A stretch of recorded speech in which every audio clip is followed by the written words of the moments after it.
In a world where everyone's fighting for your attention, there's one skill that's becoming increasingly rare and incredibly valuable. Today we're diving into deep work, the superpower that's helped people achieve in hours what takes others days to complete. Whether you're a student, professional, or creator, this could be the game changer you've been looking for. But first, let me show you why this matters more than ever. Here's something that might shock you about your daily work routine.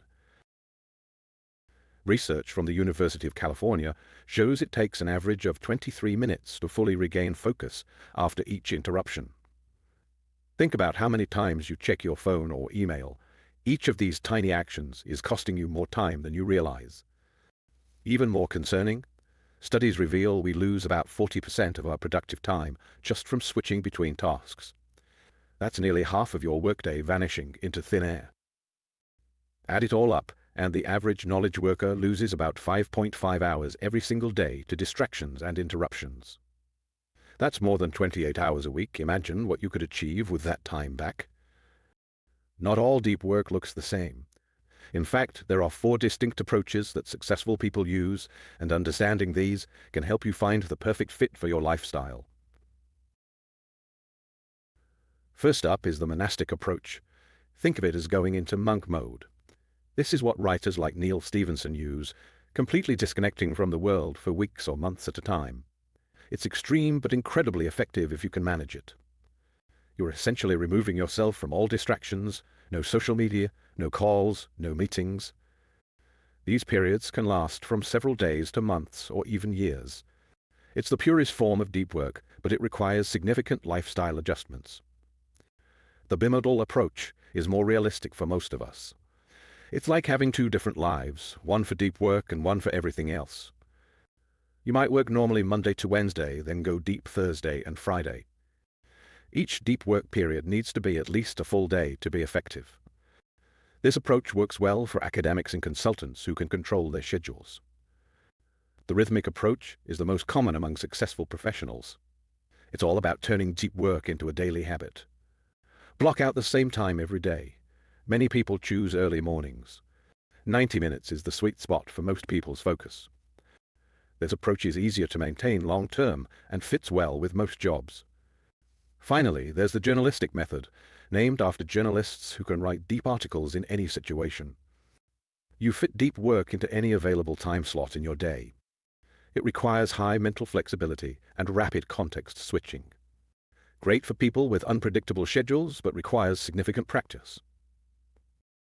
Understanding the difference between shallow and deep work is crucial because it helps you identify where you're spending your time and energy. Think of shallow work as treading water versus deep work as swimming toward a specific destination. Both have their place, but only one moves you forward. Shallow work includes tasks anyone could do with minimal training. Think checking emails, scheduling meetings, or basic data entry. Deep work produces results that are hard to replicate, like writing a book, solving complex problems, or learning difficult skills. You're always available for calls, messages, and interruptions, making it seem productive but limiting real progress. You need to disconnect from distractions to achieve meaningful progress. These tasks don't challenge you mentally. You can do them while tired or distracted. Your brain is fully engaged and challenged, leading to skill development and innovation. You get the satisfaction of quick wins, but they don't contribute to long-term growth. The benefits accumulate over time, building your expertise and career capital. You might feel busy juggling multiple tasks, but you're not creating lasting value. You're completely immersed in one important task, maximizing your cognitive output. Let's talk about those magical moments when you're completely absorbed in your work. You know you've hit flow state when these signs appear. Ever noticed how 2 hours can feel like 20 minutes? That's one of the most reliable indicators of flow. You look up at the clock and wonder where the time went, not because you were distracted, but because you were so deeply engaged. The work just flows. You don't have to force yourself to concentrate.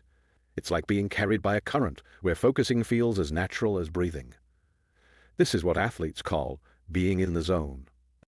Your mind becomes laser-focused, like having HD vision for your thoughts. Everything irrelevant fades to the background, and you see exactly what needs to be done with remarkable clarity. Your actions become intuitive, almost like you're watching yourself work. Writers often describe this as the words writing themselves, or programmers feeling like the code flows directly from their thoughts to the screen. You stop worrying about how you look, what others think, or if you're doing it right. That inner critic that usually sits on your shoulder, it goes completely quiet. You feel a perfect balance between challenge and skill. Not so hard that you're stressed, not so easy that you're bored. You know exactly what to do next, and you trust your ability to do it. After studying high performers across fields, from chess grandmasters to Olympic athletes, researchers have identified 4 key ingredients that consistently lead to flow state. Here's the formula that you can apply to your own work. First, you need crystal clear goals for your session combined with a way to know if you're making progress. Think of it like a video game. You always know exactly what you're trying to achieve and whether each action is moving you closer to that goal. For writing, this might mean setting a word count target and watching it grow. For coding, it's seeing your tests pass in real time. Next, you need to find that sweet spot where the task is just challenging enough. Too easy and your mind wanders. Too hard and anxiety kicks in. The ideal zone is when you're stretching your abilities but not breaking them. This often means breaking complex projects into manageable chunks that push your limits without overwhelming you. The third element is creating an environment where nothing can pull you out of focus. This means more than just silencing your phone. It's about creating physical and digital spaces where distractions simply can't reach you. Think of it as building a force field around your work zone. Finally, structure your deep work in 90-minute blocks. This isn't arbitrary. It aligns with your brain's natural rhythm of peak focus and rest. After 90 minutes, your mental energy naturally begins to dip, making it the perfect time for a break before starting another session. The most successful deep work practitioners don't rely on willpower. They build powerful rituals that make getting into flow state almost automatic. Here's how to create yours. Your ritual starts with identifying your peak energy hours and claiming your territory. Maybe it's 5 a.m. at your home office, or perhaps it's 8 p.m. at a quiet library.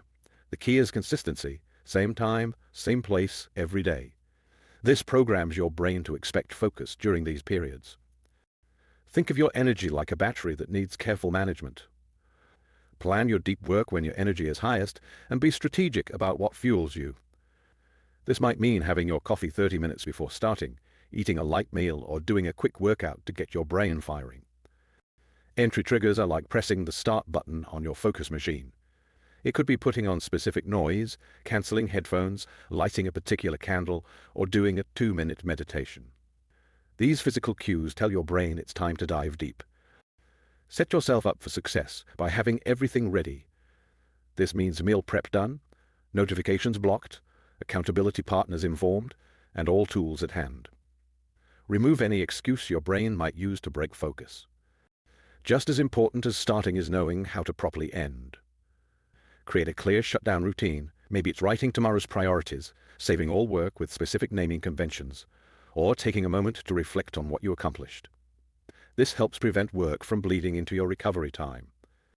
There's a natural rhythm to how our brains work, and understanding this rhythm is crucial for maximizing your deep work sessions. Scientists have discovered that our brains operate in cycles called ultradian rhythms, and these cycles have a specific duration that we can leverage for optimal performance. The numbers 90 and 20 aren't arbitrary. They're based on our body's natural ultradian rhythm. After about 90 minutes of intense focus, your brain's glucose supplies start depleting, attention begins to waver, and stress hormones begin to rise. That's your signal to take a 20-minute break, which allows your brain to recharge and consolidate what you've learned. Think of it like interval training for your mind. You push hard for 90 minutes, then give yourself proper recovery time. Ignore these natural cycles, and you'll find yourself hitting diminishing returns, making more mistakes, and feeling unnecessarily drained. Work with them, and you'll maintain peak performance throughout the day. Before we dive into your action plan, let's address the sneaky obstacles that might be sabotaging your deep work efforts. Being aware of these blockers is half the battle. The pressure to respond immediately to messages and emails isn't just a habit, it's a cultural expectation we need to actively resist. Research shows that most urgent messages can wait 2 to 3 hours without any negative consequences.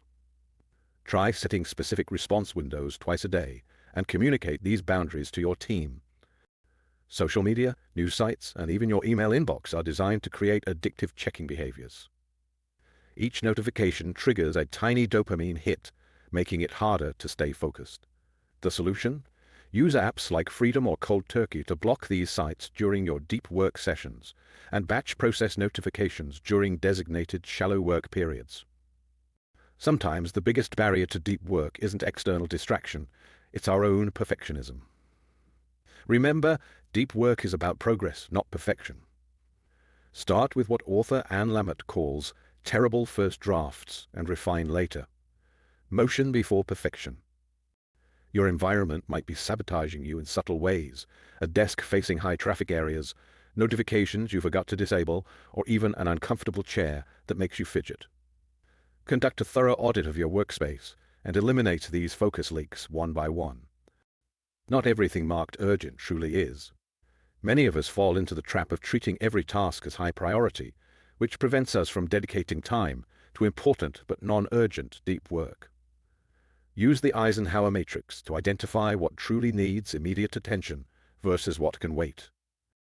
Now let's turn everything we've learned into a concrete 4-week plan. This isn't about drastic changes, it's about progressive improvements that stick. Week 1 is all about honest assessment and setting up your foundation for success. Before making changes, document your current deep work capacity. Use a time tracking app for 1 week to establish your baseline. You might be surprised at how little focused time you actually get. Based on your schedule and commitments, decide which of the 4 deep work styles we discussed earlier fits best. Most people start with the rhythmic approach. Designate and optimize your deep work location. This might mean rearranging your home office, finding a quiet cafe, or negotiating quiet hours at work. Get your digital fortress ready. Install website blockers, set up autoresponders, and create separate profiles for deep versus shallow work on your devices. Week 2 focuses on building the habit through consistent implementation.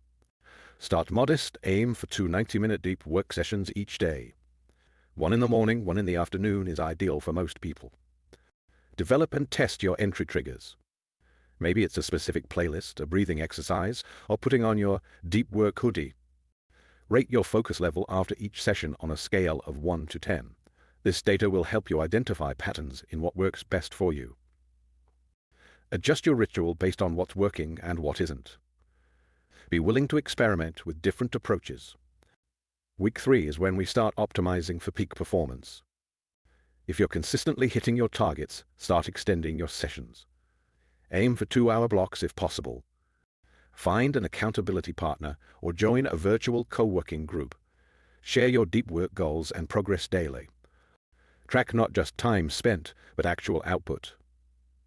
How many words written, problems solved, projects completed? Use your logs to identify your peak performance patterns. When are you most focused? What conditions lead to your best work? The final week is about making deep work a sustainable part of your life. Gradually build toward 4 hours of deep work daily. This is the target that most experts agree is sustainable long term. Make final adjustments to your environment based on your 3 weeks of data. Every small optimization counts. Develop contingency plans for common interruptions. What's your strategy for unexpected meetings? Family emergencies? Tech issues? Document your progress and celebrate your wins. Compare your output now to your week 1 baseline. The difference might surprise you.